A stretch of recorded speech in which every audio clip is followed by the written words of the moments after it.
오늘 오전부터 청와대에서는 한일 정상회담이 진행되고 있습니다. 일본군 위안부 문제 등 여러 현안에서 진전된 의견이 오갔을지 주목되는데요.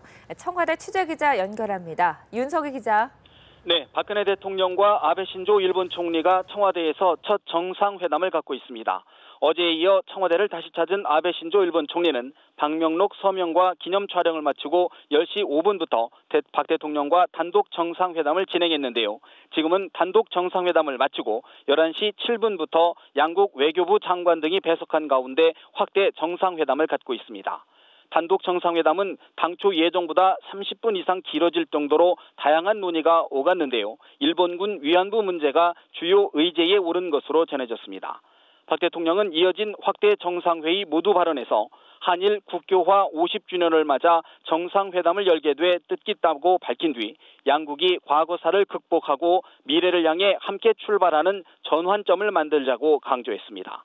또 외교에서 신뢰를 가장 중요하게 생각한다며 오늘 회담이 아픈 역사를 치유할 수 있는 대승적이고 진심 어린 회담이 되길 기대한다고 말했습니다.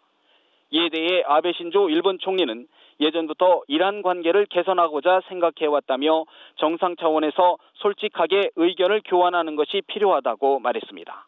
이어 양국은 여러 어려움 속에서도 우호 협력의 길을 걸어왔다며 이를 토대로 미래 지향의 새로운 시대를 구축하자고 밝혔습니다. 오늘 한일 정상회담은 지난 2012년 5월 이후 3년 5개월여 만인데요. 박 대통령은 이어진 비공개 확대 정상회담에서도 과거사 문제 등과 관련해 일본의 태도 변화를 거듭 촉구할 전망입니다. 그러나 아베 총리는 이 문제가 지난 1965년 한일 청구권 협정에 따라 해결됐다는 기존 입장을 반복할 것이란 관측이 많습니다. 박 대통령은 아울러 한반도에서 일본의 집단 자위권 행사는 우리의 동의가 있어야 한다는 입장을 거듭 강조할 것으로 예상됩니다. 과거사 문제와는 별도로 안보, 경제 문제는 협력한다는 원칙도 재확인할 것으로 보입니다.